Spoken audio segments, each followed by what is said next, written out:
Hola a todos, aquí os voy a enviar las soluciones de los ejercicios 13, 14 y 15, que la verdad es que no eran nada sencillos. Algunos de ellos hasta bastante rebuscadillos me parece a mí, pero bueno, lo vaya a ver ahora. Mirad, aquí tenemos el ejercicio 13. Ya lo tengo hecho un poco y explicado con todos los detalles que he podido para no tardar tanto, ¿vale? Para no hacer vídeos demasiado pesados. Bueno, lo primero que nos dice es que hay que entender que lo que nos están dando es una función C', que es la derivada de una función C, que representa los costes de producción de una empresa. Vale, entonces en el primer apartado nos pide que calculemos los intervalos de crecimiento y decrecimiento de la función C, ¿vale? No nos pide de la función C', con lo cual tenemos que buscar los intervalos de crecimiento y decrecimiento de una función C conociendo ya su derivada. Luego directamente lo que hacemos es igualar a cero esa primera derivada que nos dan, ¿vale? Si la igualo a cero y la resuelvo, nos sale que no hay puntos extremos. Eso quiere decir que la función C no la C', es decir, si la C' nunca puede ser distinta, nunca puede ser cero, significa que no hay extremos de la función C, ¿vale? Por tanto, esa función C, que no nos la dan, pero sabemos que siempre va a ser creciente o decreciente. ¿Cómo sé de qué tipo es? Pues cojo un punto cualquiera de toda la recta real y sustituyo en la función C'. Si sustituyo, por ejemplo, en el 0, que es el más sencillo, como tenemos aquí, pues nos sale que en el 0 la función C' vale mayor que 0, ¿vale? Vale 35. Como es positiva, pues eso significa que la función C, de la que procede C', es una función que siempre crece, es decir, que crece en toda la recta real. Vale. Para hacer, en el segundo apartado, bueno, nos pide también que hagamos la gráfica de la función, pero de la función C', ¿vale? No de la C, porque no nos la da, evidentemente.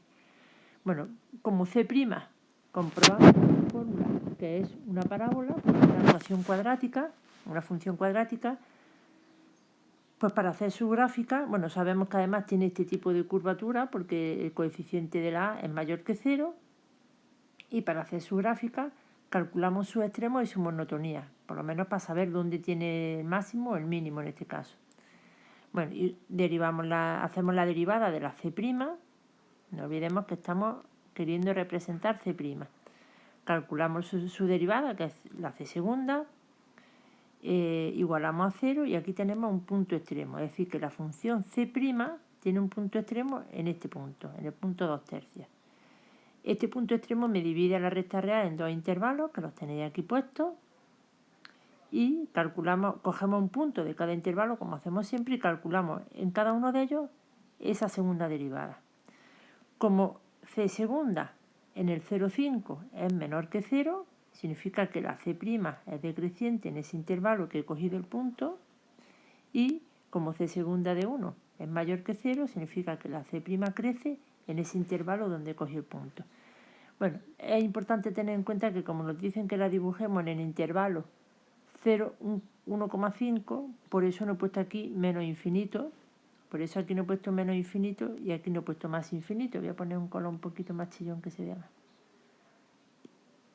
Un momentillo, para que lo veáis más claro, ¿vale? Por eso aquí no he puesto menos infinito ni más infinito. He puesto 0 y un medio, que eran los valores que nos daban. Bueno, ya sé que la función entonces tiene pinta de que aquí en el 2/3 tiene un mínimo, porque antes decrece y luego decrece. Efectivamente, en el punto 2/3 calculo el valor de la función que quiero representar, que es C', en 2/3 nos sale 8,3.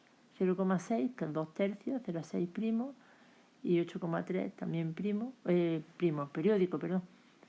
Y 8,3 que también es periódico. Bueno, hacemos los cálculos y es importante que vosotros intentéis representar gráficas tan raras como esta. Raras porque fijaros que en el eje X hacemos una escala y en el eje Y hacemos otra muy diferente, ¿vale? Esta gráfica, si lo hubiéramos dibujado con otro tipo de escala, pues nos hubiera salido una escala normal, nos hubiera salido una cosa así muy, muy estrecha, pero claro, no veríamos prácticamente dónde está el mínimo. Entonces, es bueno espaciar las escalas, ¿vale? Hacerlas diferentes en el eje X y en el eje Y, ¿vale? Bueno, otra cosa que teníamos que haber calculado para dibujar bien la parábola, que siempre lo digo, son los puntos de corte con el eje X, pero como ya hemos visto aquí que la primera derivada nunca valía 0 porque nos salía un discriminante menor que 0, pues no tenía sentido calcular puntos de corte con el eje porque no lo había. Y con el eje Y es un punto que nos sale demasiado alto, estaría como por aquí, ¿vale? No nos cabía en la gráfica, estaría como por ahí. Bueno. El segundo apartado nos dice los intervalos de concavidad y convexidad de la función coste. Bueno, pues eso es fácil porque como nos piden que calcule la concavidad y convexidad de la función c, pues calculo la segunda derivada, que es justamente lo que he hecho aquí, y los intervalos de curvatura de la función c corresponden o son los mismos que los intervalos de monotonía de la función c'. Bueno, aquí tenéis los cálculos y nos sale esto que tenemos aquí, ¿vale?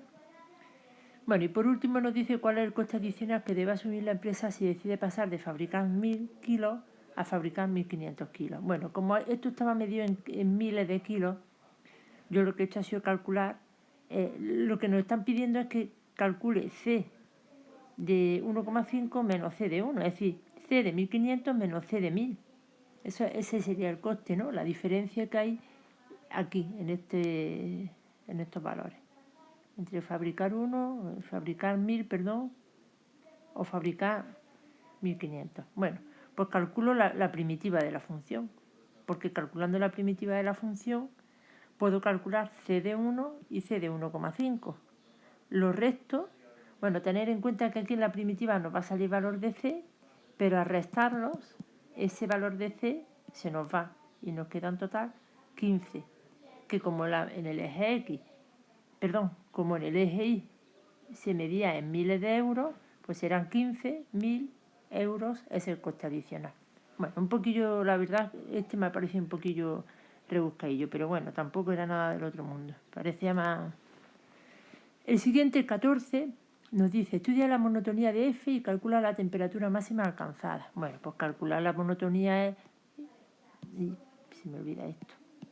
Calcular la monotonía es, calculo la derivada igual a 0, tengo un punto. Como tengo dos intervalos de monotonía con un punto, pues serían estos. ¿Por qué no he puesto menos infinito y más infinito? Pues porque la función nos dice que está definida en el punto 0,5, ¿vale? Son las cosillas que hay que ir teniendo en cuenta. Cojo un punto de cada intervalo, calculo la primera derivada, aquí crece y aquí decrece. Eso lo sabéis hacer de sobra.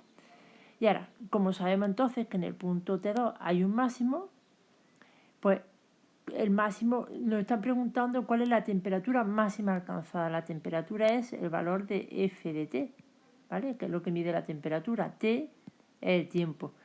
Bueno, pues calculo F de 2 y sale 9. Pero como 9 decía que la temperatura estaba expresada en cientos de grados, pues serán 9 por 900 gramos. Es decir, 900 gramos es la temperatura máxima. Representamos la función, bueno, esto es muy sencillo, veis todos estos pasos que he puesto yo aquí, es una parábola, he calculado los puntos de corte con los ejes, sabemos cuál es el punto máximo, con lo cual la gráfica la tenéis, esta que tenéis ahí. Sí que hay que tener en cuenta que como nos dicen que dibuje la gráfica de la función f, que está definida en el intervalo 0,5, esto de aquí sobra, ¿vale? Y esto de aquí sobra, está aquí explicado todo eso, ¿vale? Porque nos dicen que solamente represente la parte la que está sombreada en verde, ¿vale? No nos tenemos que venir hasta aquí ni a partir del 5. Pero yo lo he hecho para que la gráfica me salga bonita y pueda aprovechar la información que he calculado aquí abajo, ¿vale? Bueno, y en el apartado 3 una integral definida muy sencilla, veis los cálculos, lo mismo me he equivocado, pero bueno, vosotros le echáis un vistacillo y yo creo que estará más o menos bien. Y ahora, el último apartado, el último ejercicio, nos dicen que calculemos la monotonía de una función de grado 3. Como una función de grado 3, hacemos su derivada que sale de grado 2. Sale de grado 2 igual a 0 y tengo dos puntos extremos, el 2 y el 2 tercios. Por tanto, tengo tres intervalos de monotonía. Cojo un punto de cada uno, el 0, el 1 y el 3, calculo la primera derivada, Resulta que en el primero, como es positivo, la función crece en ese intervalo. Aquí tenéis todos esos datos. Y como había que calcular los extremos, pues lo que voy a calcular la segunda derivada para ver si, como esa segunda derivada en el punto 2 es positiva, hay un mínimo, y el mínimo es este, y en la segunda derivada en el punto 2 tercios es menor que 0, por tanto hay un máximo que sería este de aquí, ¿vale? Estos dos que tenemos aquí, mínimo y máximo. Segundo, representa gráficamente la función. Bueno, pues para representar una función de este tipo, aparte de que esto es importantísimo, estos dos datos que ya he calculado, también son importantes los puntos de corte con los ejes. Os recuerdo que para hacer los puntos de corte con el eje X, igualo y a 0, con lo cual me sale resolver una ecuación, en este caso de grado 3, pero que como no tiene término independiente, se saca factor común X. Yo hago mi truco este de descomponer, total, tengo estos dos puntos de corte con el eje X. Como este es un punto de corte con el eje X y como con el eje Y solo puede haber un punto, pues resulta que ese es el punto de corte con el eje Y, no tengo que hacer otra cuenta diferente, ¿vale? Y también intento calcular el punto de inflexión para representar mejor la función, ¿vale? Porque como una función de grado 3 suelen ser así, o como la del apartado de antes que era así, no tenía máximos ni mínimos, pero hace como curva así, o puede ser también así, ¿vale? Bueno, voy a quitar esto, que si no va a quedar esto ahí.